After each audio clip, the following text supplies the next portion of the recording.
Hello, friends. Today I'm going to discuss an old film with you. The name of the film is Agni Sakshi, released in 1996, directed by Partho Ghosh, starring Mr. Nana Patekar and Manisha Koirala. Like Nana's name is Vishwanath in this film, and Manisha is Madhu.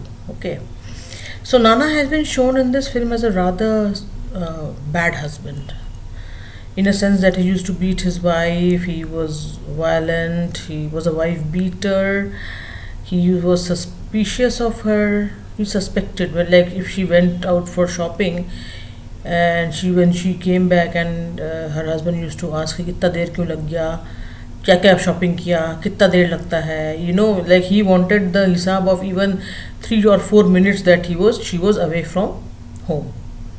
So this is what the kind of a man Nana Patekar has been shown, like Vishwanath has been shown as. Okay. So in this film, there was he has been shown very strict. He used to beat her for no reason. For example, there was a scene in which he's decorating the room to celebrate her birthday. So बहुत balloon वलून फुला के उसने सब birthday के लिए सब तैयार करके रख दिया. अचानक उसकी बीवी पूछती है कि वेयर आर योर फ्रेंड्स और हु एल्स इज कमिंग. और उससे में गुस्सा हो जाता है. वो बोलता है क्यों, तुमको किसको और चाहिए, तुमको मैं हूँ ना, काफ़ी नहीं है क्या. वो उसको मारने लगता है, मतलब बर्थडे के दिन उसको मार पड़ती है. इस प्रकार का एक सरफिरा सा हस्बैंड दिखाया गया है. लेकिन इसमें एक मूवी में एक सीन था जिसमें वो बताता है, Nana Patekar, like Vishwanath tales his wife that during his childhood, his mother had left him and his father and gone away. She had run away with some yar or someone. Okay, so understand that the psychology of Vishwanath was already disturbed from childhood. Like he had trust issues. Why? Because the mother figure, who is supposed to be the first love factor, the one who teaches you about love. So women are supposed to teach about love, by the way. So the child gets the love from parents first. Okay, mother, father, like that. So in Nana Patekar's life, because the mother had left both the father and the son and gone away and she had run away with her lover. So the Vishwanath had problems with trusting we females. Okay, because the greatest shock that he had got was through his mother. So that is what he says ki, see, my mother ran away and left me, you will also run away and leave me, so I am strict like this with you. अच्छा, कभी उसको बहुत ज़्यादा प्यार भी आता था उसके ऊपर, बहुत प्यार से उसको वो भी करता था, क्या बोलते हैं, पैम्पर भी करता था, लेकिन he was rather erratic and appear to be maniac. ठीक है. अब इसके बाद जो होता है, there is an accident and Madhu, which is Manisha Koirala, Madhu thinks that he is dead. So she is very happy because thank God एक सरफिरा पति से छुटकारा मिल गया उसको. So she resumes her life as someone else. अब ऐसा जब resume करती है अपना life, she becomes a cabaret dancer.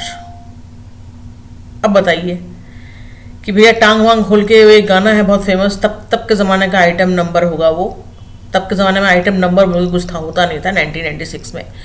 तो उसमें वो कितना मुश्किल है तौबा इस दुनिया में दिल लगाना बोल के एक बहुत फेमस हुआ था गाना. उसमें ब्लू कलर का कटा हुआ एक मैक्सी पहन कर नाची थी वो, चमकीला मैक्सी पहन के. तो इससे देखिए ये जो वजूद, मतलब कि ये जो उसके पर्सनालिटी दिखाया है मनीषा कोइराला का, मधु का, ये लेकिन एक पर्सन को सोचने में मजबूर करता है कि क्या नाना, दैट इज विश्वनाथ, सही था अपने सुलूक में उसके साथ. बिकॉज उसको शायद भनस पड़ गई होगी ना कि बीवी कैसी है. शायद उसको पता चल गया होगा कि भैया अगर वो ऑफिस जाएगा वो अपने जाकर भाग जाएगी, ये भी वैसी है. क्योंकि देखिए अगर वो डांसर थी, ठीक है, डांसर होने के पाप नहीं है, it's very good to dance, is good for the body, is good for the health and it's a very good for the spirit also. In fact dancing, so far so good. She was a Kathakali or a Bharatnatyam dancer, whatever. So if you want to resume life, become a dance teacher, become a classical dancer.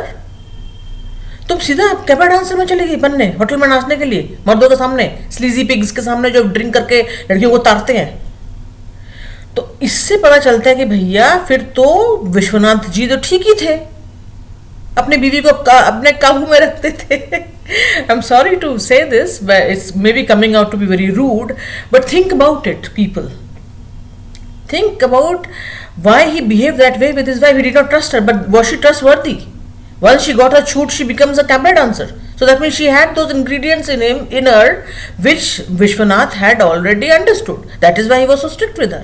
No husband, no man, कोई भी मर्द ये सोच नहीं सकता, ये अगर वो मर्द हो तो ये वो कभी सहन नहीं कर पाएगा कि भैया मैं ऑफिस जाऊंगा और मेरी बीवी अपने यार के साथ अय्याशी करेगी. अगर आप बीवी हो किसी की, क्या आपको अच्छा लगेगा कि आपका पति ऑफिस के नाम पे किसी लड़की के साथ गुरछर्रे उड़ा रहा है? इसमें क्या होता है? फैमिली ब्रेक होता है, प्रॉब्लम्स होते हैं, डिवोर्स होता है, बच्चे अगर पैदा हो जाए तो और भी मुसीबत. बच्चे will be a broken house family kids, broken family kids, and वो और प्रॉब्लम करेंगे. हम जैसे जो लोग होते हैं जो भैया सब कुछ ठीक ठाक से अपना कैरेक्टर को टाइटली हम लोग लेकर चलते हैं, हमारे बच्चों को हम लोग देकर अच्छी तरह से संस्कार देकर बड़ा कर रहे हैं, लेकिन वो जो स्कूल में वैसे ब्रोकन फैमिली के बच्चों से मिलते हैं वो लोग तो खराब हो ही जाएंगे. वो लोग बोलेंगे हाँ ये सब कुछ चलता है, कुछ नहीं होता, ये सब मॉरल शॉरल नॉनसेंस है सब. एक्चुअली तो ये होता है, ब्रोकन फैमिली से बच्चे तो फैलाते हैं. तो समझने की बात यह है कि भैया नाना पाटेकर का जो ये रोल था, जो सीन था, उसको अगर आप ठीक से देखिए, अगर नज़दीक से देखिए तो शायद वो गलत नहीं था.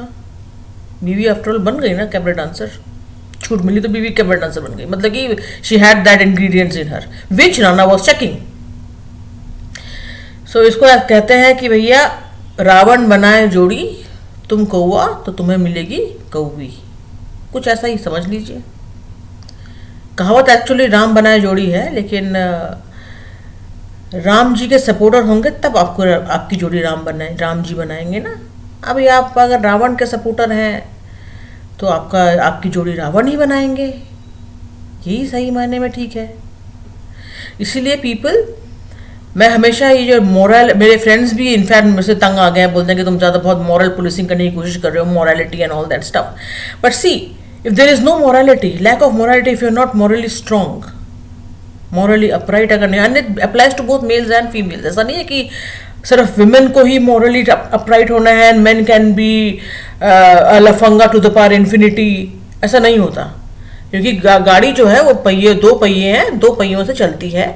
उसमें अगर एक टायर पंचर हो जाए तो गाड़ी ऐसे ऐसे चलेगी, और दोनों अगर पंचर हो जाए तो गाड़ी चलेगी ही नहीं. रोड ब्लॉक हो जाएगा, प्रॉब्लम, बाकी जो पीछे जो गाड़ी ठीक ठाक आ भी रहे होंगे उनको प्रॉब्लम हो जाएगी, क्योंकि जैम हो जाएगा रोड. समझ में आ रही है बात मैं क्या बोल रही हूँ? Do you understand why moral values are so important?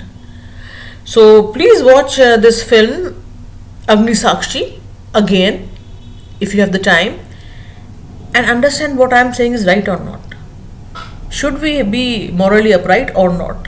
This movie will say this. Thank you for listening.